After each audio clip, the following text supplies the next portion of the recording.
first thing, as I said, you have your successful three-way handshake, three-way successful. But the very first problem I have seen most of the server and client issue, it could be your TLS. So where do you find your TLS in the Wireshark? What is the proposal? You can see that right over here. And the protocol used, see, this both are talking to each other on TLS 1.2. That's the meaning of it. So let's go to the client hello. So TLS 1.2. So right now we don't want to focus on random. So cipher suites. If I expand the cipher suites, so what does this ECDHE stands for? TLS, and it is using Diffie-Hellman key. So I said again, key encryption hash.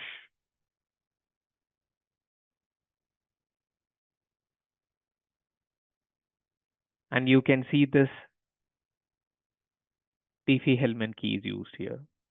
So it is proposing all the cipher suites.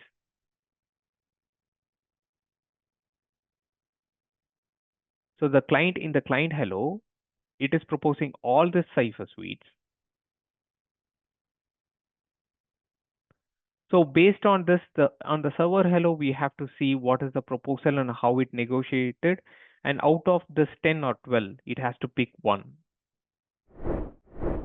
Diffie-Hellman key for an exchange.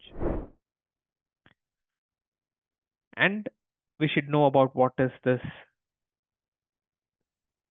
master secret password, pre-master secret password that is created. I'll tell you about that. For the very beginning, so when it proposes a client hello, it will send all its cipher suites. So I send 15 cipher suites from my client hello, and it's depend on the server how it responds back. And if the client doesn't have all this 15 and it can't match, your TLS connection will not happen. But at this point, it is just in proposal. I have to look for my server hello to see what exactly happens here. See, if you look at this, this is change cipher spec, and it is all encrypted until this point. Is this really important to understand all this? Yes. When you're troubleshooting this, if you go deeper, then you can find your problem very easily. So one thing I said, it can be a TLS.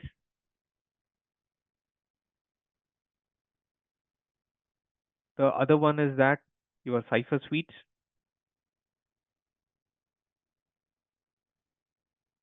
So we are exchanging 15 cipher suites, and this is a client hello.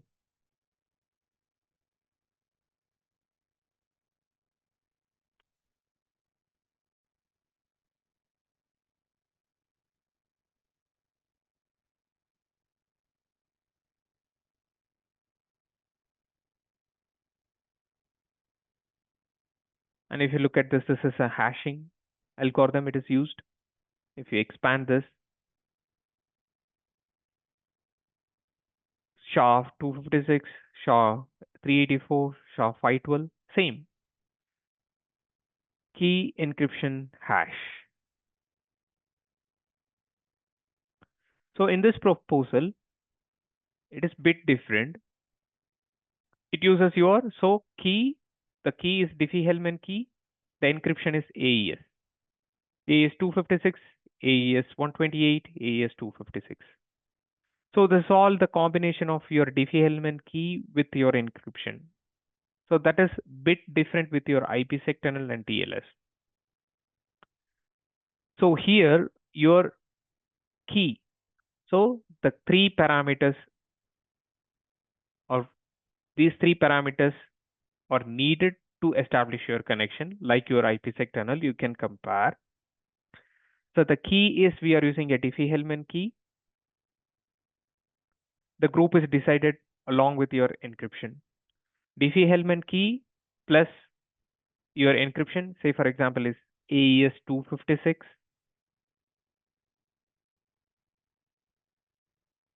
And hash, we have seen that it's a SHA hash. SHA-256 or SHA-512. So in the proposal, what else it's going to propose the client? So the client is proposing your TLS version, client is proposing your cipher suite, and along with that, it is proposing your Diffie element group, key encryption hash, and TLS version. And it doesn't support, it's going to break your connection. Right? So until this point, you have to go by packet to do your testing.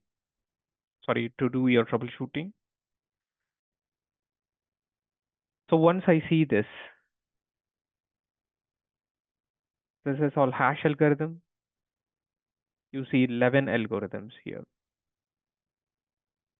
So what is the response I get from this? This is just an acknowledgement for a packet, and this is my actual server hello. If I come down, so it picked this AES 256 algorithm, and this is the Diffie-Hellman group.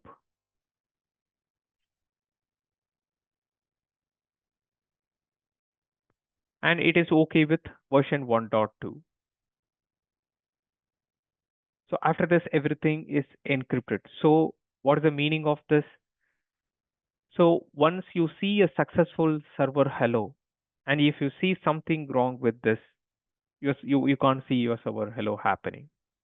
So if your server hello is happening successfully, you should see a message, change cipher spec. Inside your cipher spec, what else will happen? It will look for your TLS version, it will look for your encryption, it will also look for your hash. And you can see what exactly it's been renegotiated. What is that? This is the value it's used for your TLS.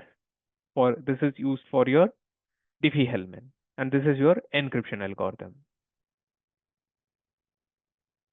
After this, everything is encrypted. We can't see anything. So when you're troubleshooting this, you have to start from your layer 3. Is it my routing happening? Do you see the successful three-way handshake? What else I have to see in my client hello? It is proposing all the TLS parameters. Do I see my TLS version there, and is it matching? It establishes a connection. So until this point, I should see my server hello. After this, everything is encrypted. And if there is something problem with your, after this, after this, if there is some kind of a redirect, you should still see your reset after this three-way handshake. Because right, if it is a redirect, it is not a direct connection to it. The backend database server or any server can be connected to that particular server. So from there, you have to apply your logic to figure out a problem. So yeah, once I see this client hello, server hello successfully happening, and after this, if there is a problem, I should see some kind of a reset packet. But here I don't see anything like that. So if I close this, so this is not a broken TLS connection. I see a successful connection. I don't see any kind of error in the record layer. See, in the record layer is your key. So here it says the change cipher spec protocol and change cipher spec. So here the proposal is happening. After this, everything is encrypted, and you don't see such kind of message in the record layer after the successful encryption. Same like you can compare your IPSec tunnel. So if I want to build this SSL tunnel between my source and destination, the key encryption hashing should match. And along with that, what we don't have in a VPN is a TLS version. So here is a TLS proposal. What kind of TLS version you are using it? If you're using some kind of deprecated version, and if the server doesn't support it, it's going to break your connection, SSL connection. If and also it will always look for your highest TLS version. Sometimes it may have a TLS 1.2. It may propose. It is purely designed by an application, right? When you're troubleshooting a problem with that, if it goes with TLS 1.2, but whereas this guy supports TLS 1.3, and he proposes TLS 1.3 from the destination, and if this guy or maybe this source has TLS 1.3, it's going to talk to each other on TLS 1.3.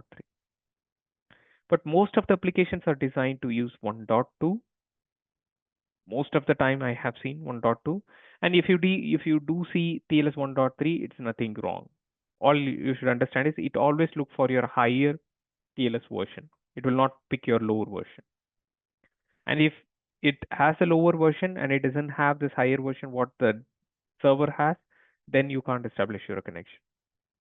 So this is very key and primary to understand your TLS communication, and this is how you should see those values in the Wireshark to troubleshoot.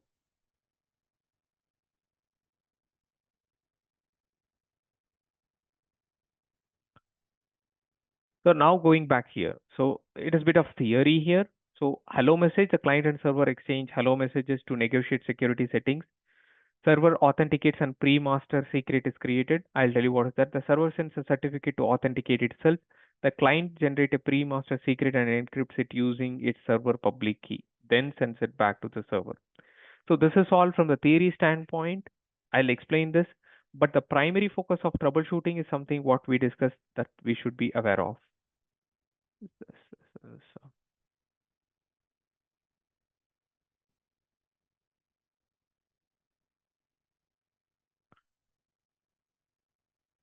So now let's see how the session key, all those things are created. So once this both the client and server sends a finished message indicating that the handshake is completed and secure communication can happen after that. So once the session is terminated and the session keys are discarded.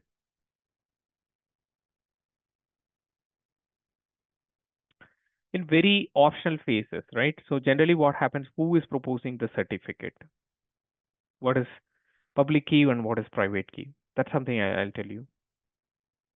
So if you have created your CSR certificates to I would say the main ingredients to create your certificate that is used for SSL. What you are going to define, you will define your TLS version. Say, for example, you are going to create a CSR. That is certificate signing request. Before you get your TLS certificate, you have to do your CSR. It is just to prove that who you are. And this particular CA who is going to sign your CSR and he will give a key, right? This is a three-step process. So you create your CSR. What else you will look into your CSR? Example, I'll show you that example that helps better.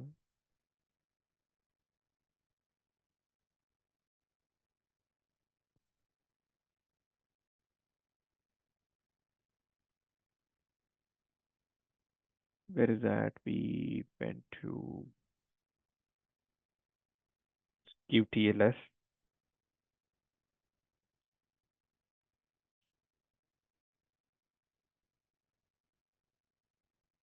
Conversation filter, TCP.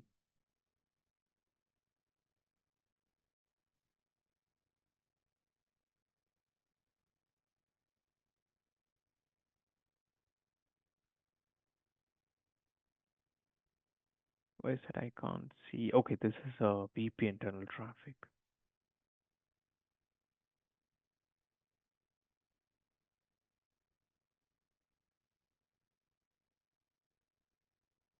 This is the receive VPN.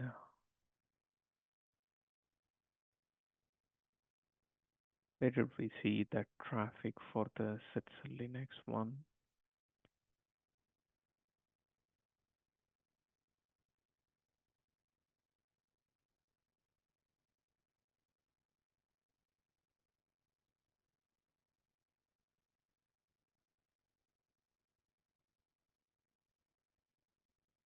Okay, I think we didn't capture. I think we had this capture, right?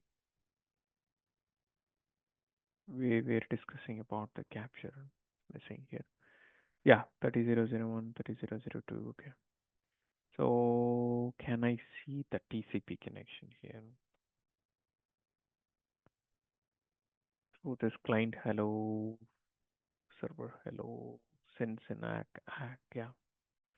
We go to conversation filter, TCP. Yeah, I can see that. Client hello, server hello, TCP.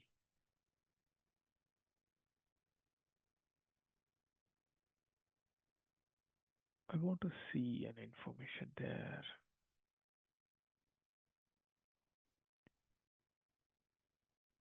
Yeah. So if I go to this Wireshark,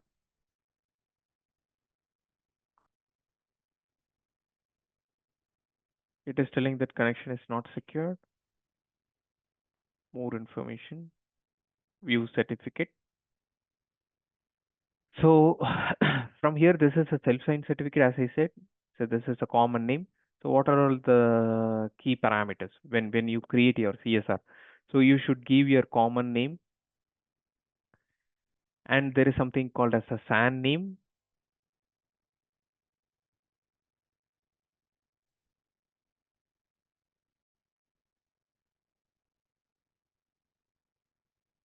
So look at this here. The issuer is organizational unit is Palo Alto. So this is your CA. So who is the CA certificate authority? Who gave this certificate? This is given by self-signed certificate within the firewall. So that's why you see all this information. So whenever you create your CSR, you should fill up all this detail. This is how the certificate works, right? So you have to define your encryption, the whole thing. You have to define your when you're creating your CSR, it decides, right? So in your CSR, you have to define your what is it? What is the encryption you're going to use,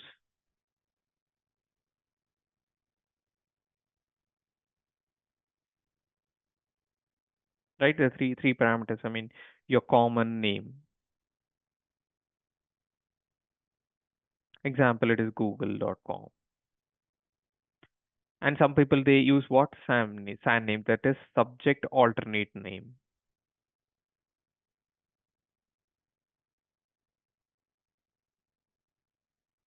When you create your CSR, and what kind of encryption you're using, what is the hash you're using it. You will define all this encryption. Say for example, you're using AES hash you are using SHA 256.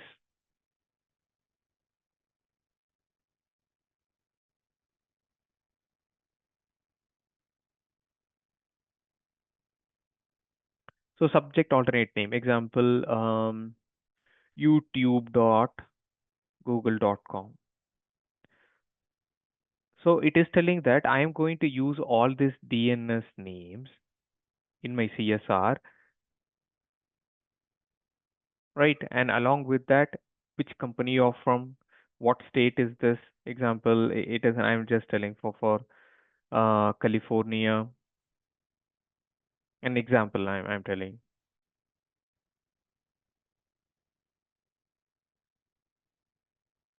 Country, US. Organizational unit, what kind of organization? You are an IT status, North Carolina. So all these parameters you should fill it, and you should give this detail to the CA, certificate authority. In the self-signed certificate, that is why we get this certificate warning. Connection is not secured. Even though it is HTTPS, your computer is not trusting it just because I don't have this CA information, right? The CA here it is a Palo Alto. We should know this to troubleshoot. Sometimes we see this in the self-signed certificate. If you see connection issue, that could be the problem. And also, have you tried? Even I had this problem when you create something like google.com, and if you type 8.8.8.8, even though you have your certificate on your trusted store, if you have your certificate on your trusted store, you have a certificate of this CA certificate, Google CA certificate, root certificate of C, root certificate of Google. If you have a root certificate of your Google inside your Windows trusted store,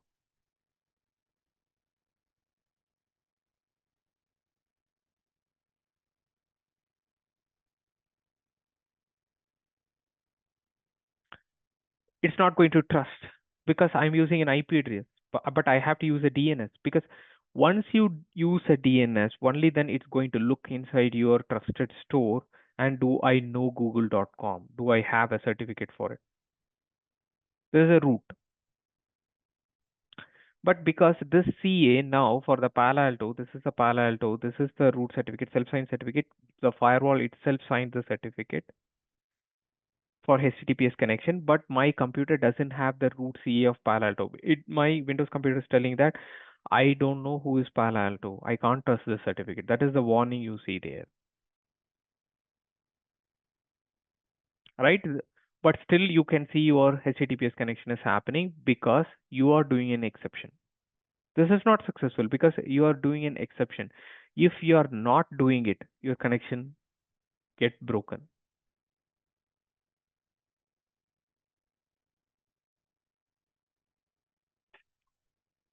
If you remove your exception, if you try to establish your connection, it's not going to work there.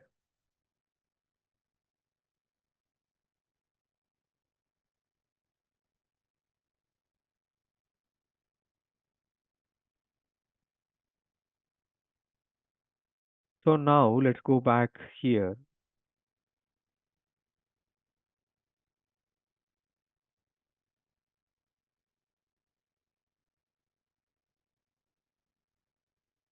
Let's go back to this Windows PC. All comes in one console. Okay.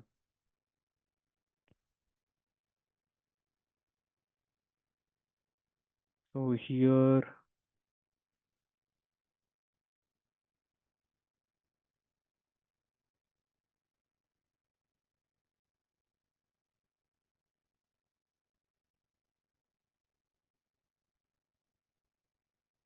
I'll quickly fix this problem, the Wireshark here.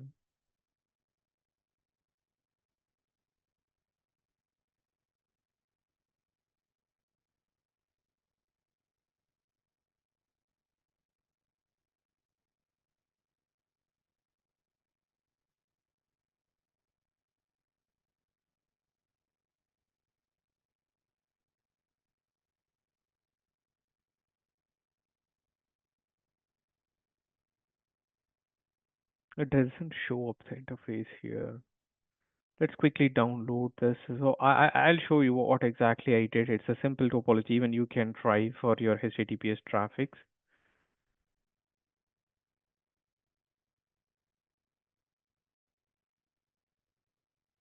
So here you have to add a node in your EVNG, and I'm using this. You can choose your cloud option here, right? So what happens is it is directly connects to your broadband for your public IP address. And since if you know your public IP address, you can give statically. But I generally use a DHCP assignment in the VIOS. I mean, in the router, I'll show you how to do that. You can play around with your SSL connection with this. If you see, this is 122, 160, 50, 60, right? So I got this through DHCP. I didn't manually assign it. Show run interface GI0/0. Then I did a natting. I did as a NAT outside. This is an outside interface NAT. This is my inside interface.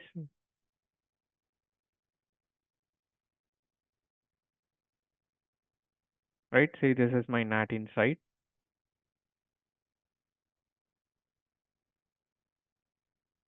This is your NAT outside. This is your NAT inside. So I have an ACL just to allow show run section access list. Access list 1 permit any traffic. If I give NAT configuration, show run. It's pretty simple.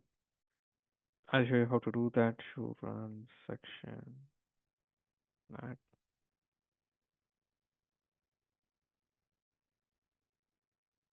So let me remove all this config and I'll show you how to establish your connection with this to get your access to internet.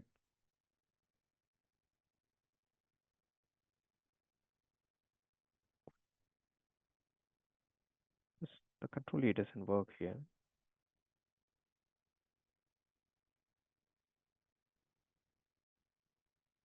Priest.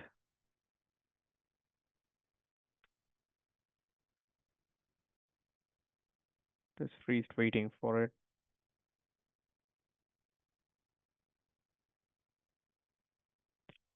So I'm going to remove this and I'll tell you how it works. What's the logic behind this? You want to delete all interface. Yes.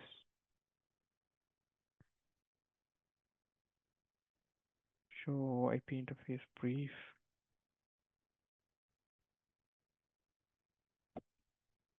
So this will take time, right? So I'm not going to delete this interface, right? So all you have to do is you have to do a right click network, choose your the cloud one, anything. So I did the same thing and you should have your router like this. You should connect that interface. So once the connection is done,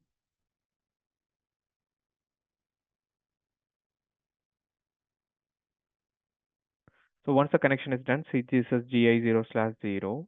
I'm going to this VIOS.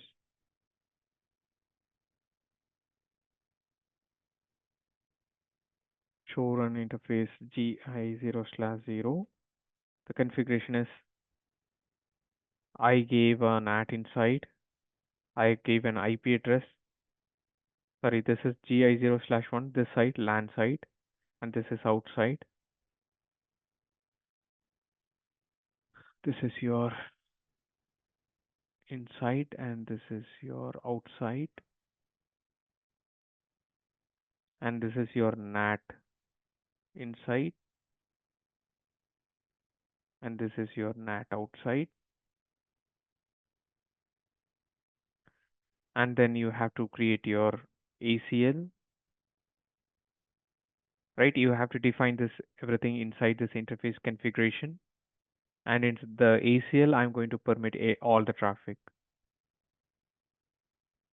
And this private IP cannot be routed back to the internet. So on this particular interface, this is an outside. I am doing a NAT on this. So what happens here? All this private IP is translated back to the public, and it's going to take this IP address, the public IP address on the router. That's a configuration exactly I did. So this is the inside interface here. NAT inside is the only configuration I did, and I picked 10.0.0.1 subnet for this. Copy paste this.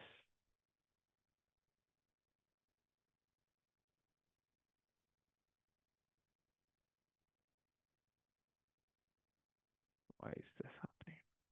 Can do a duplicate, right? So I picked 10 network. Here it is 10.0.0.1 on the router, 10.0.0.2 here, this guy.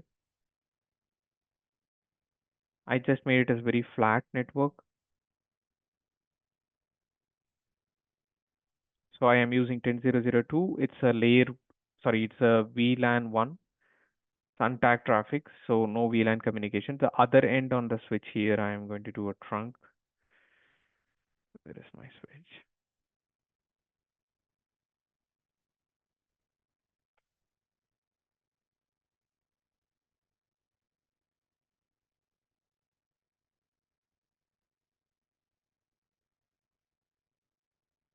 Just it's loading. So in the switch, if you see the configuration show run interface GI0/1, right? So I didn't do any configuration on GI0/1.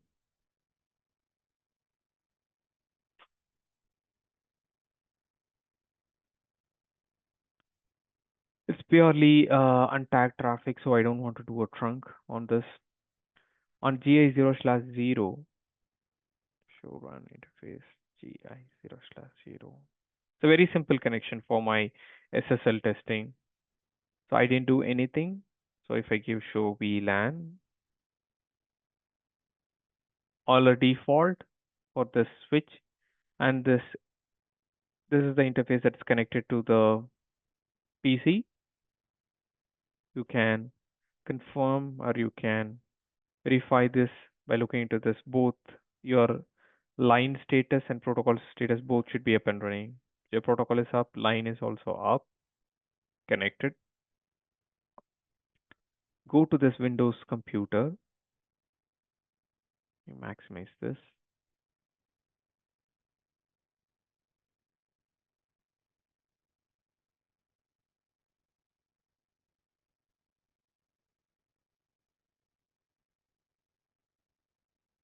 Go to Internet setting.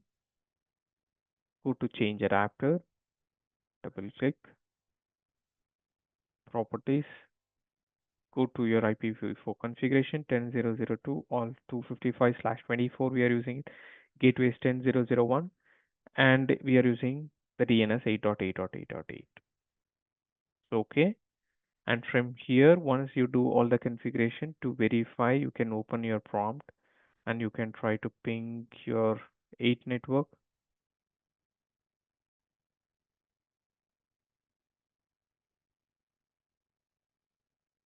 Now it is not working because we don't have a NAT configuration here. Go to VIOS, show IP interface brief, exclude unassigned, show LAN interface. Because we are not doing NAT overloading, right? So your NAT translation is not happening.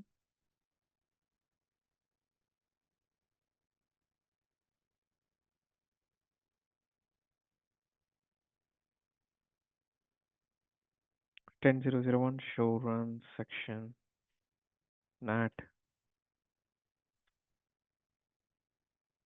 So I don't have the overload statement. So if I give show IP NAT translation, I don't see any translation because I don't have a rule for it.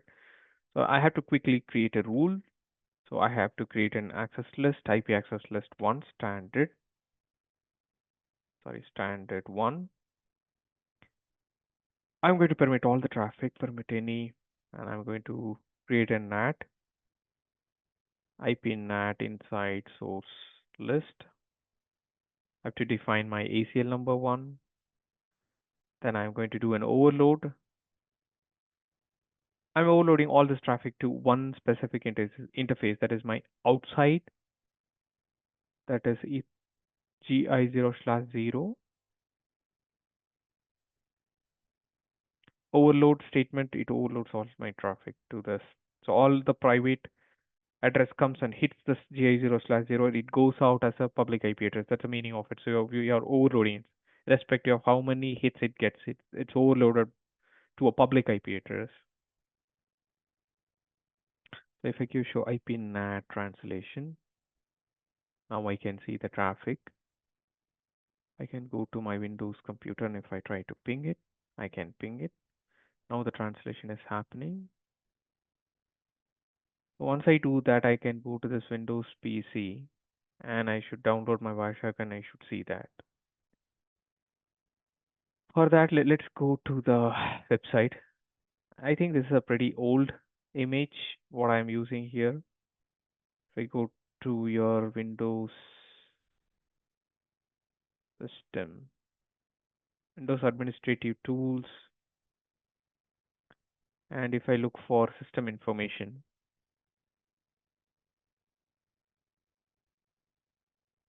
and this is a 36-bit operating system. Sorry, 34-bit operating system. So it doesn't support the latest Wireshark. So I have to go for the older version with 32-bit. You can use your, if you are using 64-bit, no problem at all. You can straight away go ahead and download the 32-bit version.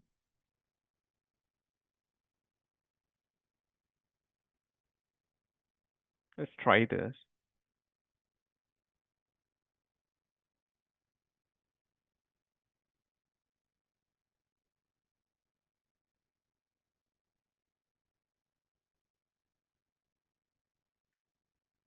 Yeah, we will install, uninstall. This is at control panel. Go to control panel. How to uninstall that? If I do an uninstall, it's an existing. I don't want this. It's not working, so I'm going to remove this.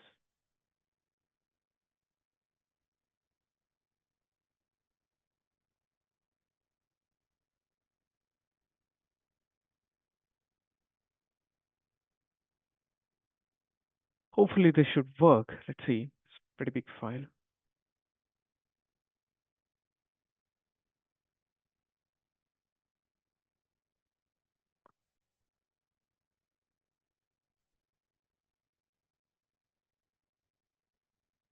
So in the meantime, okay, we need a Wireshark to see this capture.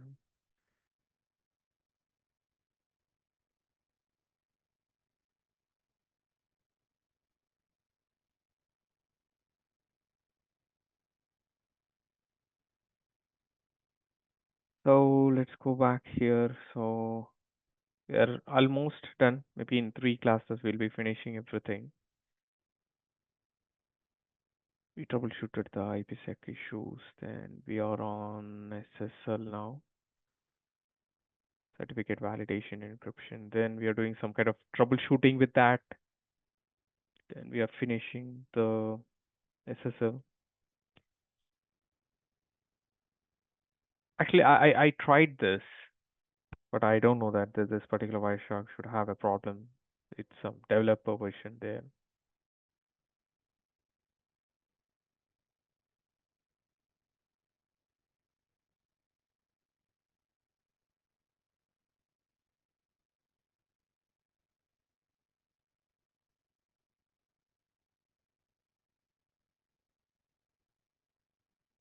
So when you're choosing your operating system here, I think you have to, the Linux is a bit difficult for this particular capture. If you are using Linux, the encryption and decryption profile is a bit different for that.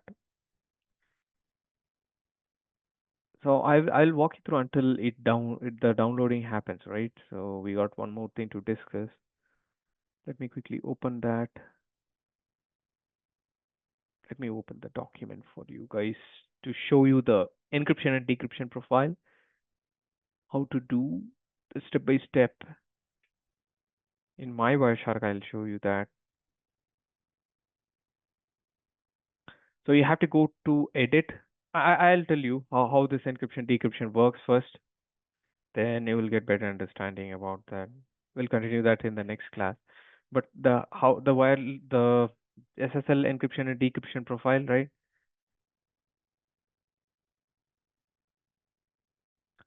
So here, in the client, hello, it sends server hello again. So after this, everything is encrypted. At this phase, it creates a session key. And also the client creates a pre-master secret.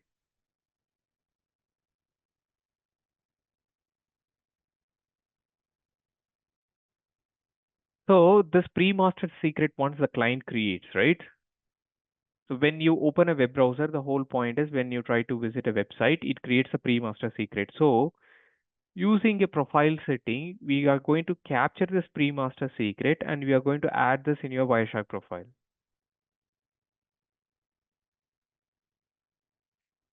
So once you add it, there are two options. One is your pre-master secret. I'm sorry for that, it's not SSH. You should understand this how it works. Yeah. So this is pre-master secret you have to add. Along with that, you should add your SSL debug logs.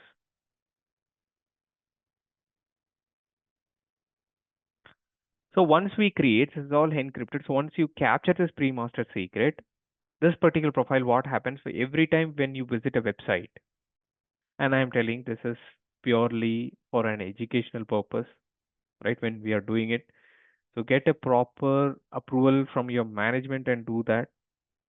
Yeah, because we are capturing the pre-master secret, and once it is encrypted, we can't see anything. But with the help of pre-master secret, for every session it goes out from your web browser,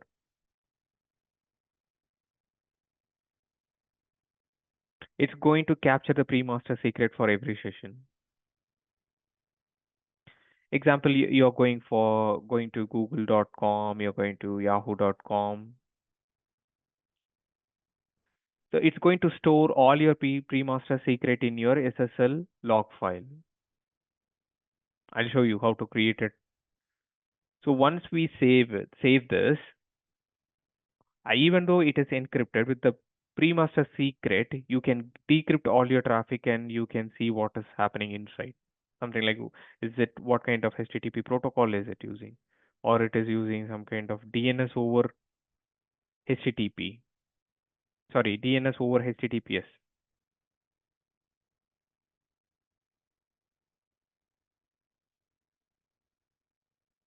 So for that, how do I create a profile in Wireshark for it?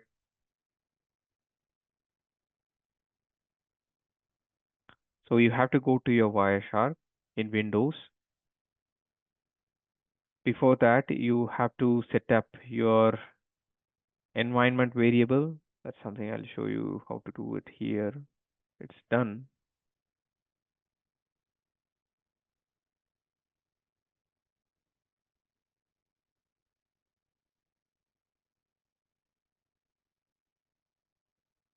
Okay, let it run.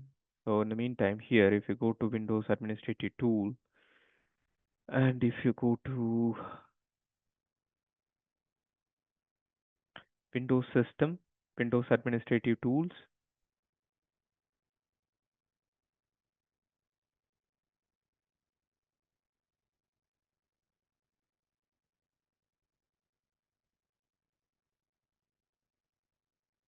and if you go to Computer Management, I mean, in your Windows, it is pretty much simple. I think it's a straightforward system configuration. Sorry for that. Actually, where do we do? It's right click on your PC, properties, go to advanced system setting, go to environment variable. Here you have to define a path. Example, it is a SSL key lock. You can give any name, SSL key lock. And here you have to actually give your path. Example, if I'm giving a path for the admin, just for now, I'm giving a path as an admin. I want to click OK on this.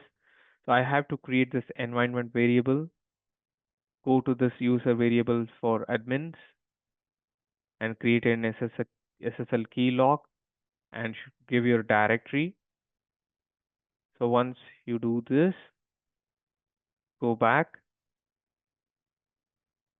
to Windows C, users, admin, create the same name, whatever you have created there. Right click properties, advanced systems, environment, edit. I'm going to copy this name.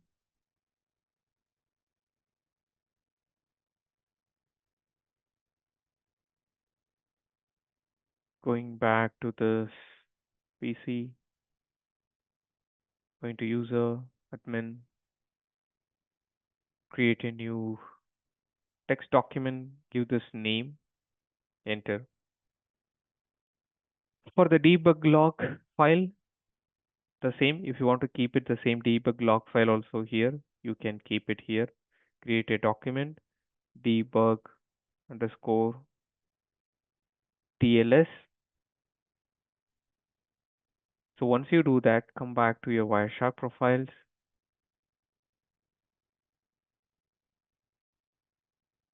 Go to your Wireshark, capture your Ethernet traffic, make it little bigger here. Okay, stop this. Edit preferences. Go to your protocols. Go to your TLS.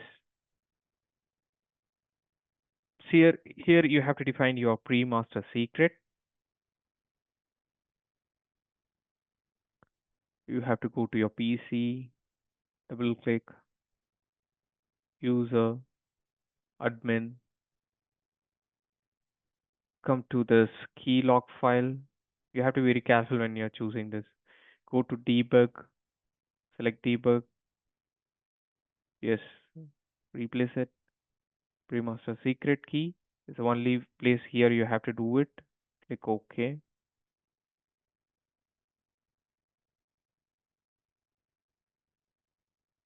That's it.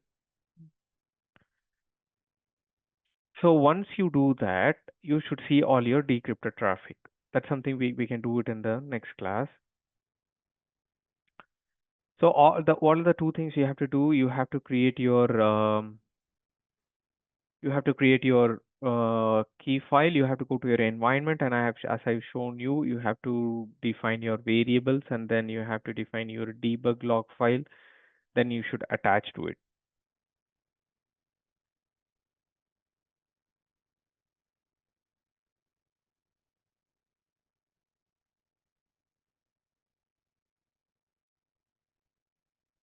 As I said, you can see this quick mode, quick protocol.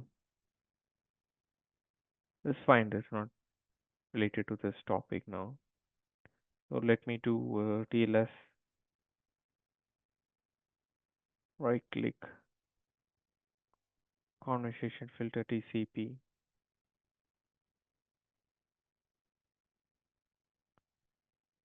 I should see something from the beginning. Client hello. This is the other capture. If you see this in the client hello, we are using TLS 1.3. I told you, right? So it depends on the application. So here, what is this 104? Let me check that. Let me try to minimize this. Try to NS lookup. I have seen people, they don't understand I mean, not everyone, I am telling. There are people, they don't know how this TLS negotiation happens. They do see that, right? So with this, DNS can't find 104 non-existing domain 104.26.0.63. Why it is not doing it? So DNS NS lookup 104. Can I ping this guy? Ping 104.26.0.63. I can ping it. But if I do a name resolution, why it is not happening here?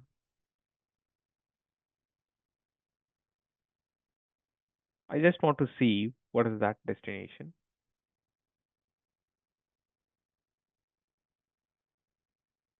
Okay, let's leave this. I mean, let's go back to this TLS. So here, if you look at this client exchange TLS 1.0, right? But if you see this protocol here, it is 1.3. In the server hello, let's see. It says it's 1.2. The exchange here in the record layer, if you see, that is TLS 1.3.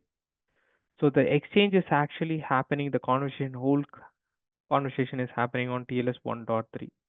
You can see your record layer always.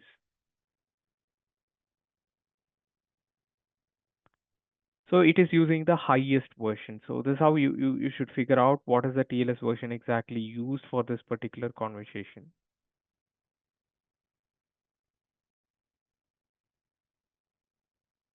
Go back all the way back here.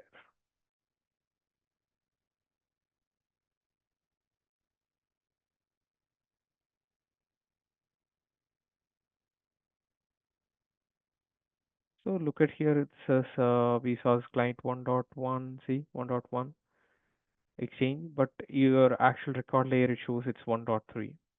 So always look for your record layer to see your TLS related detail, your TLS error and everything. Always keep an eye on your record layer.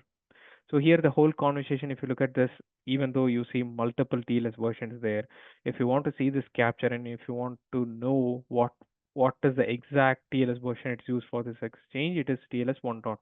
Always the highest version is used, irrespective of whatever the exchange happens, it always picks the highest version. So the client and the server, it both supports TLS 1.3. So that's it for today. Tomorrow we will see how this encryption decryption happens and how do we troubleshoot that with the logs and some use cases.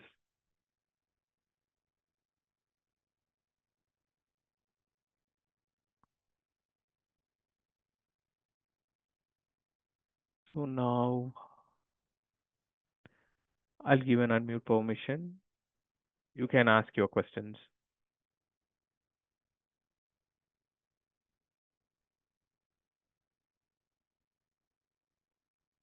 Do you guys have any questions related to the topic what we discussed now?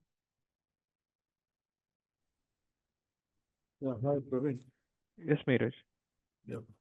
So here it is showing 1.3, also 1.2.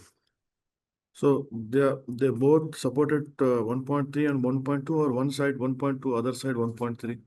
No, that's what I said. Both are exchanging different TLS version, but it agreed upon 1.3. Um, Yeah. The exchange happens like that. It proposes, mhm. but it picks the highest version. So both agreed on 1.3. Okay, so like for example, we are accessing the Office application, and that is on the load balancer. Okay. So how will be the communication related to the master key and the session key? No, that is totally different. That is for encryption and decryption, Miraj. That is not Yeah, yeah. related So to the if I want to see the traffic between the client and the Office application, and if I want to decrypt that one, so how it will be? next class we will discuss this in detail. I'll show you how to do this decryption with that pre-master secret and all this details what we discussed now. I just shown you how to create a profile, but I didn't do the decryption now. Okay. Yeah, the tomorrow's class we will discuss the decryption. Mhm. There I will cover your pre-master secret.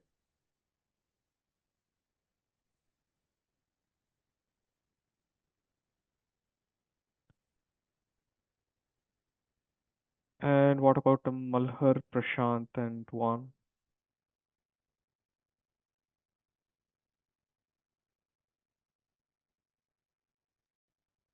No question for that. You're good, Prashant. You don't have any questions.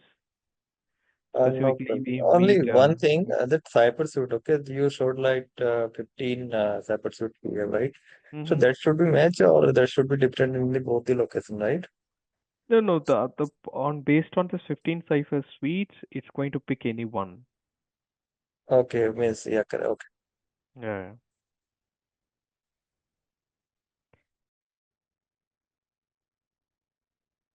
Okay, Tuan. What about Miraj? Okay, Malhar. You have any questions, Malhar?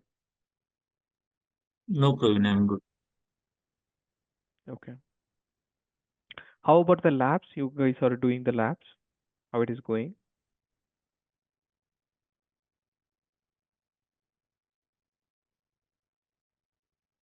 Just to know. I mean, it's just a casual discussion. Is it how your labs are going? You guys are practicing it, or you guys have a work engaged with work and you didn't get a time to do your labs? Prashant, Meeraj, Malhar, Tuan. Just to know.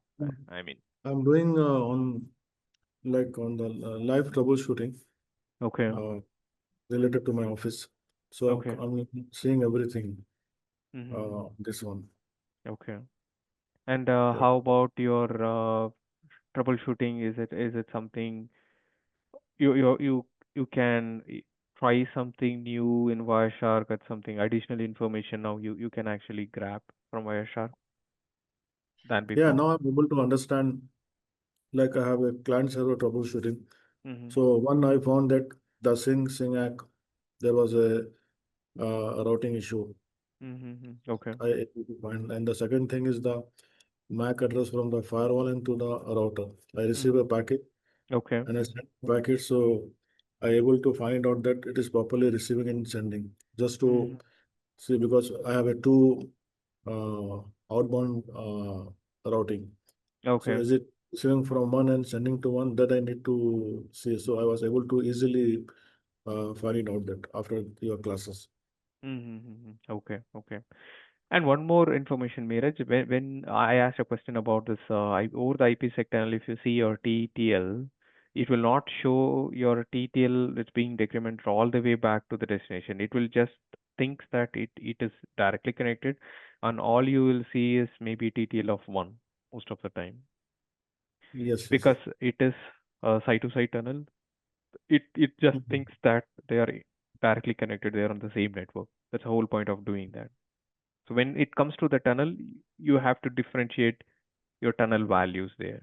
Mostly it would Mhm. be the decrement of one because it is just crossing one network. Mhm. Yeah, that's just an for an information for everyone. When you're capturing your VPN, your TTL would be one. In my testing, it was like that. I don't know about other vendor, but logic is like that. So over the tunnel, your Mhm. communication is happening, right? So your Yeah. traffic is routed like that. It's just one hop between these two networks. They are just separated by one hop that's between this different LAN network. Mhm. And for the cyber, I mean, like the cipher, if the cipher didn't match, then it will not establish the connection, You right? will not receive your server hello because the client first First, initiated traffic with server, so it sends the cipher suites. And if you don't find it, you will see something with your record layer. yeah, that is correct. Yeah, for TLS, that is correct. But for the cyber suite, normally all the latest browsers supported all the cyber suites. And from the like mainly our connection terminate on That is actually load a, balancer. a good thing and added information. There is a place exactly we can see those cipher suite exchange happens. When I was learning about this, I saw that. That's actually a good thing. I mean, there is a place where the exact negotiation happens, right? You can Mhm. see your cipher suites, what is exchanged by the browser for that particular connection.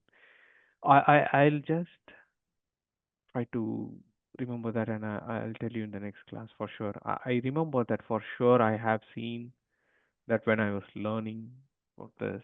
There is a place you, we can actually see the cipher suites, what is being exchanged here. This is extension version. This is related to certificates. There is a place in the browser we can see all the cipher suites you're talking about, right? The Yeah, yeah. cipher suites we can So, see what are the cipher suites yeah, yeah. about. But anyway, in the Wireshark, whatever you see, that is exactly the browser is sharing those cipher suites because we are capturing the TLS traffic over this TLS. Instead of a browser logs, we are capturing that from Wireshark. The same client, whatever the cipher suites the client is trying to propose, you are looking those cipher suites inside the Wireshark. Yeah, Yeah. you said So, something. Yeah. yeah, yeah. I just want to tell something about this one. Mhm. So Yeah. normally what happened, all the browsers supported the latest cipher, Mhm. and we also configure on the load balancer the Yeah, cipher yeah, in the yeah, yeah, client. yeah. Yeah, load balancer, we have an So, option. Yeah. like we receive the configuration from the cybersecurity side that Mhm. only enable the high security cipher. Yeah, yeah, Okay. correct. You're right. Yeah, So only in the in highest. that Yeah. yeah in that case the client, the browser, and the application can able to select the high security server and they can Correct. connect. Correct. But the Correct. problem what I notice, Mhm. like the integration team, normally they Okay. use tools like Mhm. the Postman or some other kind of tools. So Mhm. normally they connect through tools and they Okay. just have, limited like low Options to server, change the yeah, parameters. and low TLS. In that case, they have the issue connecting to the application, and Awesome, they will awesome. say So that you this is found the the problem. You found the yeah. They problem. said that they said that this is a network issue. Mm-hmm. How did you find it? I mean, it would be helpful for everyone. You can share Yeah, your troubleshooting. Yeah. I'm just telling you that the browser-based client they are able to connect, but the integration teams they are not able to connect, and they will say that there is a load balancer issue or there is a network issue. No, I got So it, but how did you find this is a TLS mismatch? How did you find it? In the Wireshark yeah, or where you found? so now we have a latest load balancer which is from the AVI network. Uh-huh. Okay. AVI network is mainly it is support on the virtual environment. Mm-hmm. Like they are moving to cloud also. Okay. So they have a very good visibility on the layer 7, the Oh, logs. okay. Okay. Okay. Directly you can see on the load balancer itself. So what is happening on the layer 7. So if Oh. you can even see the header also. You just Mm-hmm. click the header, you will see header received from the client and sent to server. Something All like a those. Wireshark log. Yeah, yeah, something like that. So there you Mm-hmm. can see that the cipher is not matching. Okay. But it is good also, we can able to show them on the Wireshark also. If there is a connection broken for Hmm. that, those kind of tools when they are communicating to the load balancer, so we Okay. can show them in the Wireshark that the connection is low because you're not using the high security ciphers. Okay. Okay. How about this level of information you get? I mean, the level of information what you get in Wireshark for the cipher suite exchange and TLS. Do you get the same kind of logs in your load balancer? For the ciphers suites, it is there easily you can select. It's like a checkbox from Mm-hmm. from the But load balancers. how intuitive it is? It is like Wireshark where you can spot your issues quickly, or how is it? How do you feel about that? Just Yeah, tell you me. can. Yes, you can able to like if the connection is broken like in Wireshark due to SSL, Mm-hmm. you can easily find there is a log that SSL handshake not done, Mm-hmm. something like. Mm-hmm. What about the unknown records on all those errors we get sometimes? Unknown CA errors. Are you able to Yes, see those kind of things in the yeah. load Unknown balancer? certificate you will see unknown certificate. When you compare your Wireshark with that load balancer logs, which is better from your standpoint? Wireshark is of course better, Okay. but there you will find some information. Mm-hmm. Okay. For Yeah, load balancer, that's fine, but for firewall or something else, we can't figure out, yeah? yeah, definitely. Okay. No, just to compare, I mean, how is this Wireshark stands No, out from Wireshark you that? will find each and every detail. Okay. Like we can able to find it out. Layer 2 connection issue, layer 4 handshake issue. I would, yeah, you should, I stand with you for that. Yeah. I don't know whether we can see the layer two problems, right? Most of the time, if you see, there is a problem with that. Even I have seen there is some routing issues. Uh, we saw with just with this VLANs, right? So why my default route is going to VLAN 135 but not 125?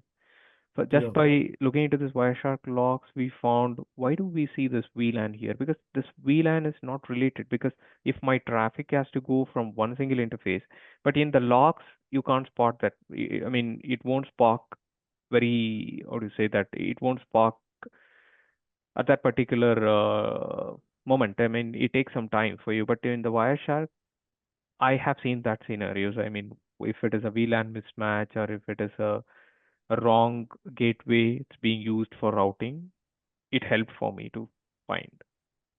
yeah. Yes.